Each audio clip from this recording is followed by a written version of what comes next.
अस्सलाम वालेकुम दोस्तों, कैसे हैं आप? उम्मीद है आप खैरियत से होंगे। यूएई से पाकिस्तानियों को डिपोर्ट किया जा रहा है। तासुर ये था कि जो शिया फिका से ताल्लुक रखने वाले पाकिस्तानी हैं, उनको डिपोर्ट किया जा रहा है। लेकिन आज हमारे साथ वो शख्सियत मौजूद हैं जिनका शिया फिका से ताल्लुक नहीं है, लेकिन इसके बावजूद भी इन्हें यूएई से डिपोर्ट कर दिया गया।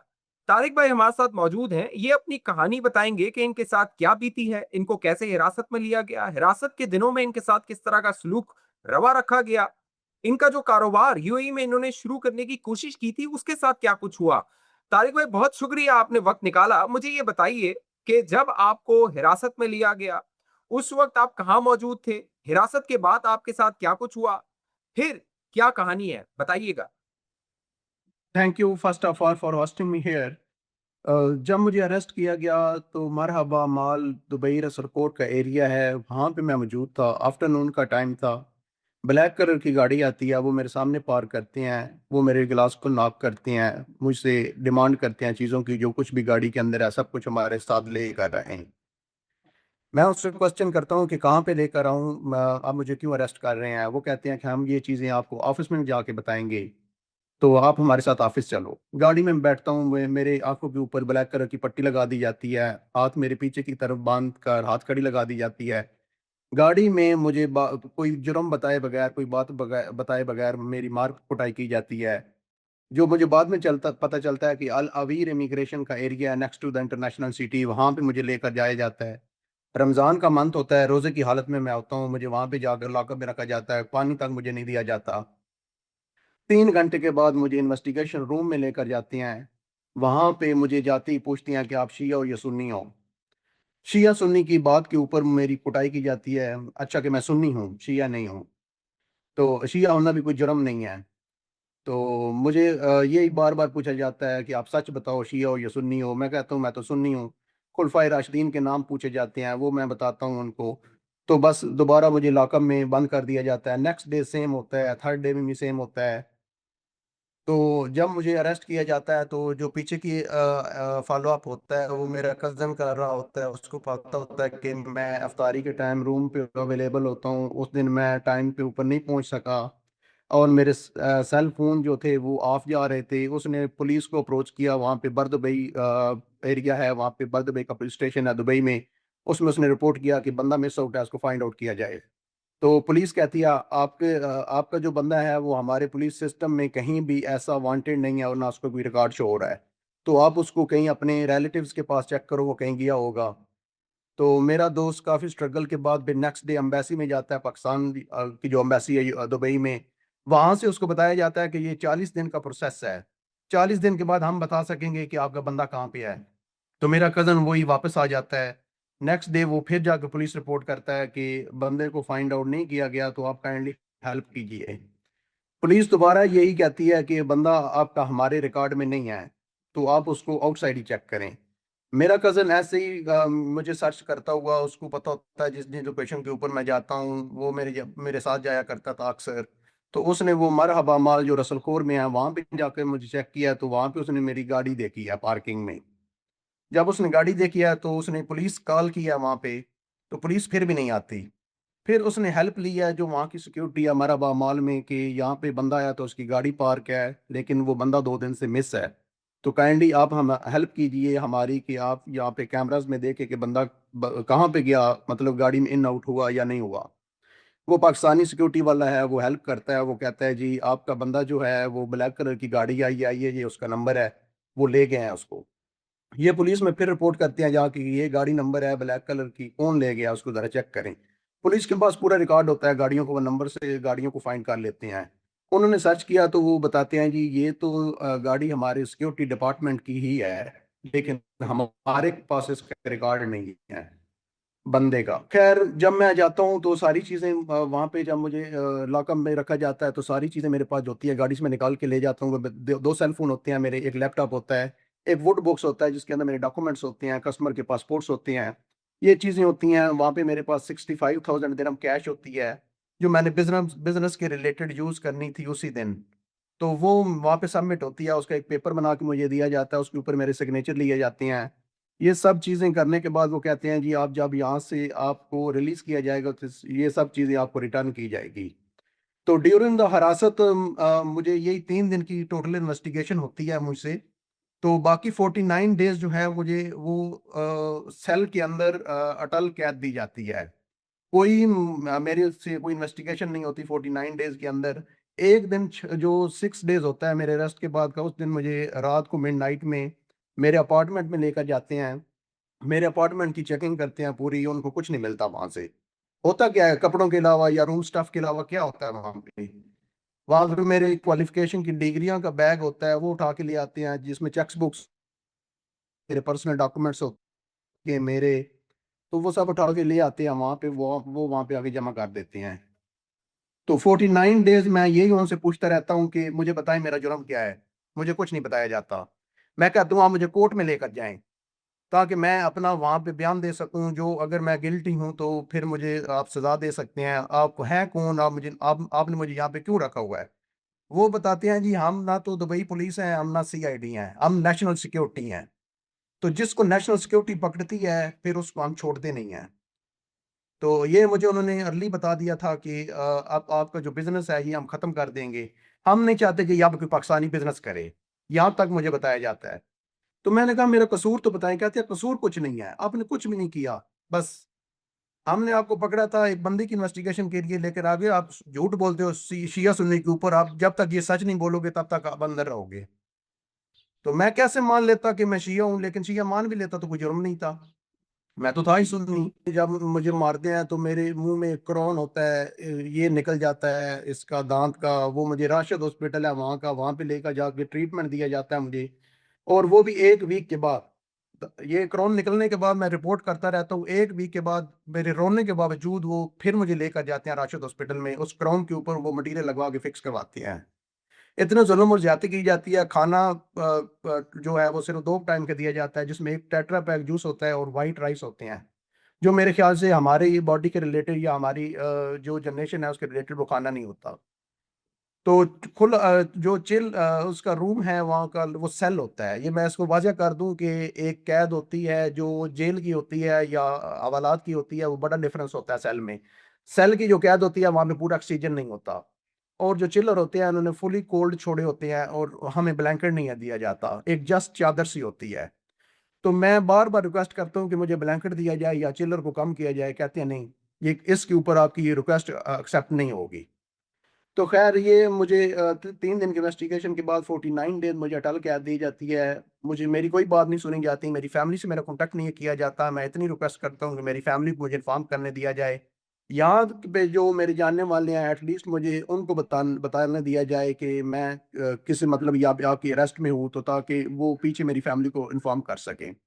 मैं कोई भी ह्यूमन राइट्स मुझे नहीं दिया जाता, ह्यूमन राइट्स की पूरी खिलाफ वर्जी की जाती है।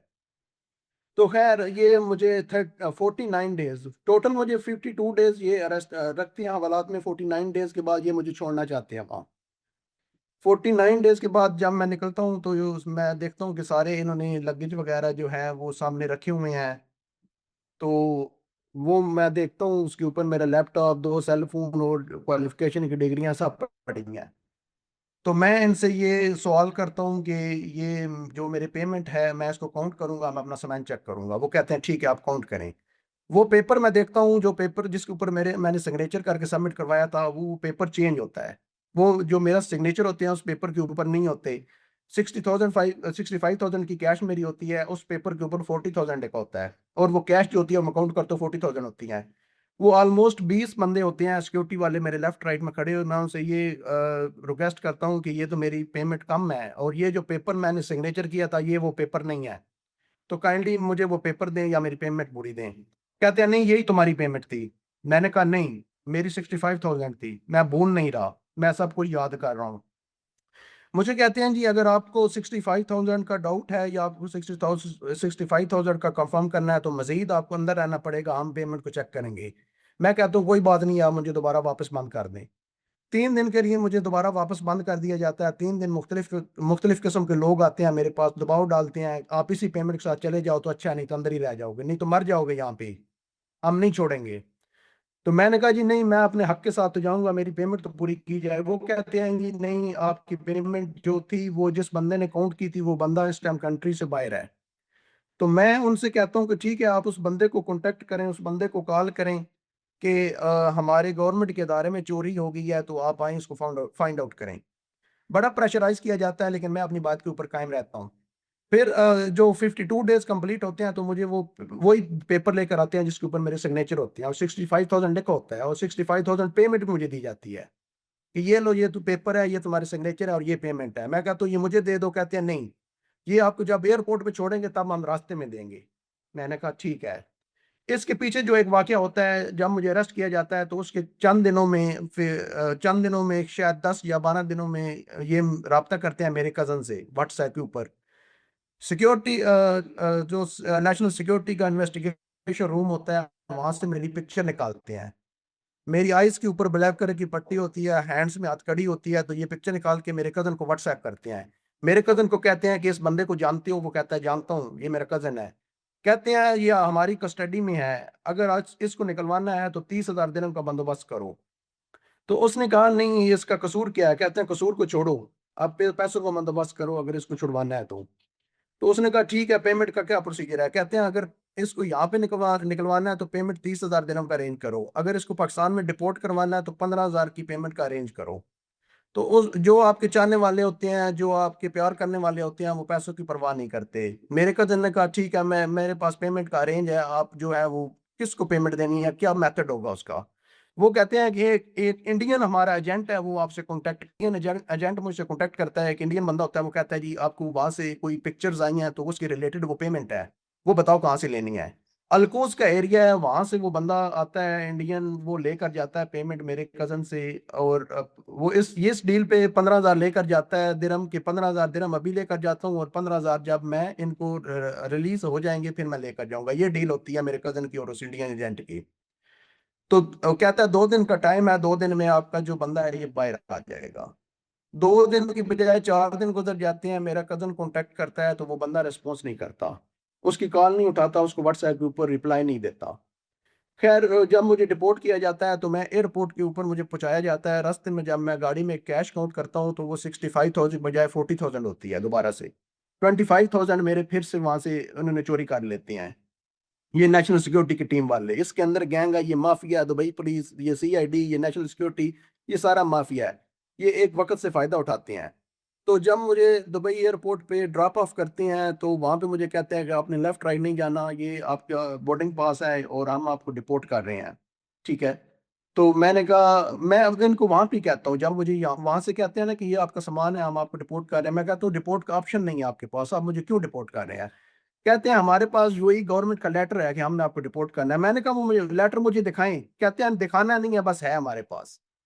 अब मुझे वहां से डाउट हो गया कि शायद ये मुझे यूएई के अंदर छोड़ रहे थे, 25,000 का मसला बना है तो शायद उस वजह से मुझे रिपोर्ट कर रहे हैं।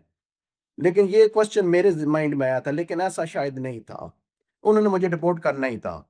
जब मुझे वहां पे ड्रॉप करते हैं, 2 घंटे मुझे पहले फ्लाइट के छोड़ते हैं, मेरे पास सेल फोन नहीं होते, मैं लेफ्ट राइट वेटिंग एरिया में बैठे लोगों से रिक्वेस्ट करता हूँ कि काइंडली मेरी एक कॉल करवाई जाए, मैं ट्रबल में हूँ।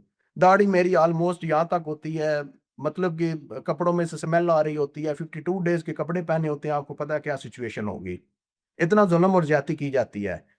एक वहां पे पाकिस्तानी होता है, वो मेरी हेल्प करता है, वो मुझे मोबाइल देता है, मैं अपने कजन को बताता हूँ कि मैं दुबई एयरपोर्ट पे हूँ इस टाइम। तो वो कहता है मुझे पता सब चीजें, लेकिन दुबई एयरपोर्ट के ऊपर आप क्या कर रहे हो? मैंने कहा इन्होंने मुझे डिपोर्ट कर दिया है, मेरे हाथ में बोर्डिंग पास है, मैं इस्लामाबाद जा रहा हूँ, सरीन एयरलाइन की मेरी फ्लाइट है। तो वो कहता है ठीक है, आप लास्ट मोमेंट्स हैं, अब तो कुछ नहीं हो सकता, आप जाओ। फिर वो मेरी फैमिली को इन्फॉर्म करता है कि उसके पास सेल फोन नहीं, आपने उसको इस्लामाबाद से पिक करना है। मैं इस्लामाबाद में लैंड लैंड करता हूँ तो मेरी फैमिली आगे से मुझे पिक करती है। एग्जैक्ट 2 से 3 दिन के बाद मैं बैठता हूँ लैपटॉप के ऊपर, मैं एक लेटर टाइप करता हूँ। वो लेटर मैं टाइप करके पाकिस्तान की सब अथॉरिटीज को मैं सेंड करता हूँ बाई ईमेल्स। वो जाता है ministry of foreign office Islamabad को, दुबई एम्बेसी को जाता है, पाकिस्तानी एम्बेसी दुबई में जाता है, पाकिस्तानी एम्बेसी अबू धाबी में जाता है। मैं शेख मोहम्मद को वो लेटर सेंड करता हूँ, उनके फॉरेन ऑफिस में शेख मोहम्मद तक मेरा लेटर पहुंचाया जाए, शेख हमदान तक मेरा लेटर पहुंचाया जाए। लेकिन मेरी रिक्वेस्ट कहीं भी जाके एक्सेप्ट नहीं होती, मुझे कोई इदारा कॉन्टेक्ट नहीं करता। कुछ दिनों के बाद मुझे इस्लामाबाद फॉरेन ऑफिस से कॉल करके इतना पूछा जाता है कि आपके साथ क्या हुआ है? मैंने कहा जो कुछ हुआ है सब लेटर के अंदर मेंशन है। वो सिटीजन पोर्टल मोबाइल ऐप होता है, मैं उसको ओपन करता हूँ तो वहां पे मैं देखता हूँ कि मेरी जो ये रिक्वेस्ट थी फॉरेन ऑफिस इस्लामाबाद में, ये दुबई एम्बेसी को जो है वो उनको फॉरवर्ड की गई है। तो चंद दिनों में ऐसे ही खुली कचहरी का मामला होता है, तो खुली कचहरी वो लगाते हैं दुबई में अपना पाकिस्तानी एम्बेसी वाले। तो मैं उनको अप्रोच करता हूँ, खुली कचहरी ऐसी जूम कॉल होती है, जूम कॉल पे वो नियाज तिरमिजी साहब होते हैं, वो सामने आते हैं, वो उनसे मैं बात करता हूँ, उनको पूरा मसला बताता हूँ। वो मुझे कहते हैं जी हम कुछ नहीं कर सकते इस मामले में, वो उनका मुल्क है, वो रहने दे या ना रहने दे। मैंने कहा देखिए कुछ ह्यूमन राइट्स होते हैं, रहने दे या रहने दे वाली बात ठीक है आपकी, वो ना रहने दे, लेकिन वो जुल्म क्यों कर रहे हैं? लोगों को पकड़ के 60 डेज 90 डेज लोगों को हवालात में रखते हैं, कोर्ट में पेश नहीं करते, कोर्ट का हक छीन लेते हैं, उनके जो पेमेंट्स होती हैं, उनके कार्ड, उनकी चेक बुक्स, ये सब जब्त कर लिए जाते हैं, कोई चीज उनको नहीं दी जाती। अच्छा तारिक, तो मुझे ये बताइएगा कि जितने 52 डेज आपको इन्होंने रखा था, तो इस दौरान आपने बताया कि एक शख्स से मुतल्लिक वो पूछ रहे थे। तो वो शख्स कौन था जिससे मुतल्लिक वो आपसे जानना चाह रहे थे? और इन 52 डेज में आपकी असेसमेंट क्या थी कि वजह क्या बनी है कि उनको आप पर शक कैसे हुआ?